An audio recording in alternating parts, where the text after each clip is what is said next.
Welcome to క్రిస్తుబడి channel. ఈరోజు మనం మాట్లాడకపోయే topic ఏంటంటే యెఫ్తా తన కుమార్తెని బలి ఇచ్చాడా లేదా ప్రతిష్ఠించాడా.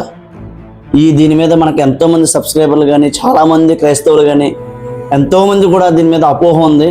దీని గురించి మనం తెలుసుకోవాలంటే మన గ్రంథం, పరిశుద్ధ గ్రంథం ద్వారా మనం దీన్ని తెలుసుకోవాలి. అలాగే దీని విషయం మీద మనం చర్చించడానికి మనతో పాటు దైవజనులు పాస్టర్ రాజబాబు గారు ఉన్నారు. వందనాలండి గారు. వందనాలు. ప్రజలడమ్మా, వందనాలండి గారు. మన క్రీస్తుబడి యూట్యూబ్ ఛానల్కి కొన్ని డౌట్లు ఉన్నాయి యెఫ్తా కోసం. అయితే నువ్వు అడిగిన ఆ యొక్క అంశము గురించి మనం బైబిల్లోంచి మనము స్పష్టంగా కొన్ని వచనాల ద్వారా మనము చూద్దాం. యెఫ్తా దేని కొరకు మరి ప్రతిష్ఠించాడా తన కుమార్తెని, బలిచ్చాడా అనేది చాలా మందికి అపోహగానే ఉండిపోయింది. అయితే పరిశుద్ధ గ్రంథంలో మనకి న్యాయాధిపతుల గ్రంథంలో 11వ అధ్యాయము 31వ వచనంలో మనం చూస్తే అక్కడ యెఫ్తా ఏమని చెప్తున్నాడంటే, యెహోవాతో అతను ప్రమాణము మొక్కుబడి చేసుకున్నాడు. ఏమని చేశాడంటే, అమోనీయులను నా చేతికి అప్పగించినప్పుడు, నాకు దేవుడు విజయం ఇచ్చినప్పుడు, నేను తిరిగి వచ్చినప్పుడు నా ఇంటి నుండి వచ్చినదేదో దాన్ని ప్రతిష్ఠిస్తాను మరియు దహన బలిగా అర్పిస్తానని అక్కడ యెఫ్తా చెప్పడం జరిగింది.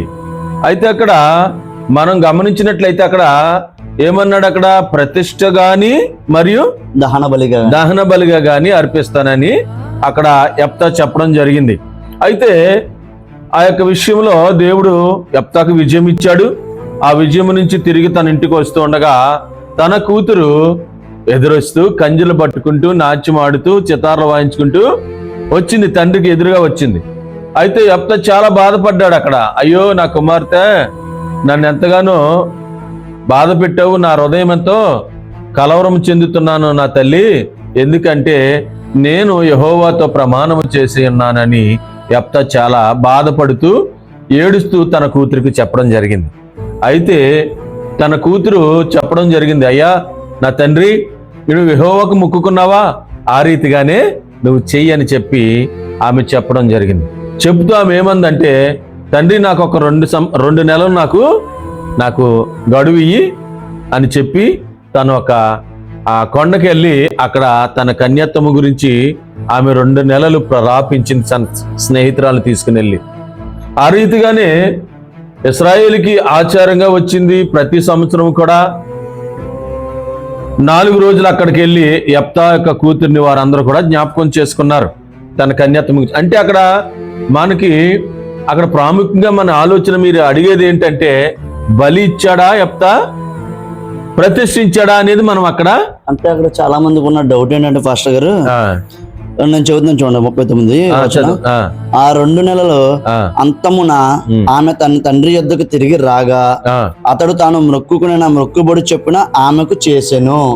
అంటే ఆమెకు చేసినంటే అంటే దహన బలి చేశాడా లేదా ప్రతిష్ఠ మగ్నం చేశాడా అనేదంటే ఈ కన్ఫ్యూజన్ ద్వారా ఏంటంటే క్రైస్తవులు ఇప్పుడున్న క్రైస్తవులకి ఇప్పటి నుంచో క్రైస్తవంలో ఉన్న వారు కూడా ఈ డౌట్ అనేది అలా ఉంది. నీకు ఒక మాట చెప్తా నేను అమ్మా, చూడండి యెఫ్తా చెప్పిన మాట మనం 31లో మరొకసారి మనం జ్ఞాపకం చేసుకోవాలి. అక్కడ ఏమన్నాడు, నా ఇంటి నుండి ఏది ఎదురొస్తే దాన్ని నేను ప్రతిష్ఠగాను మరియు బలిగాను ఇస్తా అన్నాడు అక్కడ. అంటే ఎదురు వస్తే, మనుషులు ఎదురు వస్తే ప్రతిష్ఠిస్తాడు అక్కడ. ఆ రోజుల్లో మరి బలి మనుషులు ఇవ్వడానికి వీల్లేదు కదా. ఏవైనా పొట్టేళ్ళు గాని, మేకపిల్లలు గాని, ఎద్దులు గాని అక్కడ బలి అనేది ఎద్దుల్ని ఇస్తారు, మేకల్ని ఇస్తారు, గొర్రెపోతుల్ని ఇస్తారు. నా ఇంటి నుంచి నాకు ఏది ఎదురొస్తే దాన్ని నీకు ప్రతిష్ఠిస్తానన్నాడు మొదటగా. మరియు హోమ బలిగా ఇస్తానని, అంటే పశువుల్నే బలిస్తారు తప్ప మనుషుల్ని కాదు.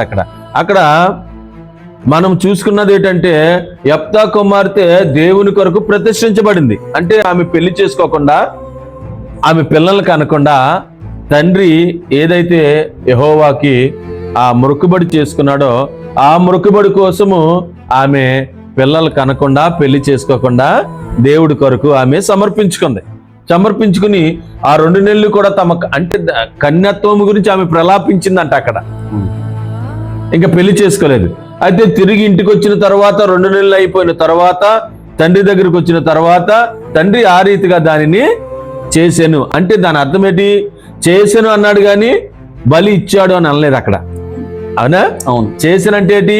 ఆ రీతిగానే తన కుమార్తెకు పెళ్లి చేయడము చేయలేదు, ప్రతిష్టగా చేసింది. ప్రతిష్టగానే ఇంకా అలా ఉంచాడు దేవుడి కొరకు. ఆమె అప్పటి నుంచి కూడా దేవుని కొరకు, ఆ యొక్క పరిచర్య కొరకు ఆమె అలా పెళ్లి చేసుకోకుండా, పిల్లలు కనకుండా తండ్రి ఇచ్చిన మాట కొరకు ఆమె అలా నిలబడింది. అది ఇశ్రాయేలీయులకి ఒక ఆచారం కింద, ఒక కట్టడిగా రావడం జరిగింది. ప్రతి ఏటా కూడా వారు అక్కడికి వెళ్ళి, యెఫ్తా కుమార్తె ఎక్కడైతే తన కన్యాత్వం గురించి ఆమె ప్రలాపించిందో అక్కడికి వెళ్ళి ఆ రీతిగా వారందరూ కూడా 4 రోజులు అక్కడ ప్రతి ఏటా కూడా గడిపి వచ్చేవారు. ఈ యెఫ్తా అనే వ్యక్తి చాలా చాలా యుద్ధశూరుడు, అంటే చాలా పరాక్రమశాలి. న్యాయాధిపతుల్లో అతను ఇశ్రాయేలు పక్షాన గొప్ప యుద్ధశూరుడిగా ఉన్నాడు. అయితే అతను తెలియకుండా ఆవేశంతోనే కావచ్చు, ఏ రీతిగా అతను యెహోవాకు మొక్కుకున్నాడు. కానీ అతను మొక్కుబడి ఎంత మాత్రం కూడా చేయకుండా ఉండలేనని చెప్పాడు గనక ఆమె తన కన్యత్వాన్ని ప్రతిష్ఠించింది. తన తండ్రి మాట, దేవుడి కొరకు ఆ యొక్క మాట నెరవేర్చబడాలి, నా తండ్రి బాధపడకూడదు, యెహోవాకు ఇచ్చిన మాట నెరవేర్చబడాలని చెప్పి తను ప్రతిష్ఠించుకుంది. ఎవరికి? దేవునికి ప్రతిష్ఠించుకుంది. అయితే ఒక మాట నేను చెప్తాను ప్రియమైన సహోదరులారా, దేవుడు మొక్కుబడిస్తేనే కార్యము చేస్తాడని కాదు. అక్కడ దేవుడు చేసే కార్యము ఆయన చేసేస్తాడు. కానీ ఈ మొక్కుబడి అనేది మనము ఏ రీతిగా చెయ్యాలి, ఒక్కొక్కసారి ఆలోచన కూడా ఉండాలని అక్కడ మనము ఒకసారి జ్ఞాపకం చేసుకోవాలి. అయితే అక్కడ యెఫ్తా 2 రీతులుగా మాట్లాడడం జరిగింది. నా ఇంటి నుంచి ఏది ఎదురొస్తే అది ప్రతిష్ఠంగాను లేదా మరియు దహన బలిగాను. అంటే మనుషులు వస్తే ప్రతిష్ఠిస్తాడు. అక్కడ దహన బలి ఎవరిని ఇస్తాడు? జంతువులను ఇస్తాడు. పొట్టేలు గాని, మేకలను గాని, ఎద్దులు గాని అక్కడ ఇవ్వడం జరుగుతుంది. అర్థమైందా మీకు? ఇక్కడ మనము బలిచ్చినట్లు కాదు, అక్కడ యెఫ్తా కుమార్తెకి తన చేసినట్లుగానే చేశాడని ఉంది. ఏం చదువు అక్కడ? 30 చదువమ్మా. అక్కడ 31 అండి. ఇందా చదువా కదా, యెఫ్తా కూతురు తిరిగి వచ్చినప్పుడు ఆ 2 నెలల అంతమును ఆమె తన తండ్రి యొద్దకు తిరిగి రాగా అతడు తాను మొక్కుకొనిన మొక్కుబడి చొప్పున ఆమెకు చేసెను. దేవునికి స్తోత్రం. ఆమెకు చేసెను అంటే ఆమెను బలిచ్చెను అనలేదు అక్కడ. ఆమెకు చేసినంటే ఇంకా ఆమెకి వివాహము చేయలేదు, కన్యత్వం సమర్పించుకుంది. అదండి, ఇది చాలా స్పష్టంగా మనకు అక్కడ కనిపిస్తుంది. ఎందుకంటే ప్రతిష్టగాను లేకపోతే బలిగాను అని అన్నాడు. అక్కడ ఒకటే బలి అని చెప్పలేదు అక్కడ. ఎందుకంటే బైబిల్ మొత్తం కూడా పురాగా చదివి అర్థం చేసుకోవాలి. ఇంకా 40లో కూడా దీని గురించి ఇచ్చారు పాస్టర్ గారు. ఆమె పురుషుని ఎరుగలేదు. ప్రతి సంవత్సరమున ఇశ్రాయేలు కుమార్తెలు 4 దినములు గిలాదు దేశస్థుడైన యెఫ్తా కుమార్తెను ప్రసిద్ధి చేయుటకద్దు. అక్కడ అందరూ కూడా అంటే యెఫ్తా కుమార్తె దేవుని యొక్క మాట కొరకు తన తండ్రి దేవునికి మొక్కుబడి చేసుకున్న ఆ మాట కొరకు తన కన్యత్వాన్ని ఆమె సమర్పించుకుంది, ప్రతిష్ఠించుకుంది దేవుడికి.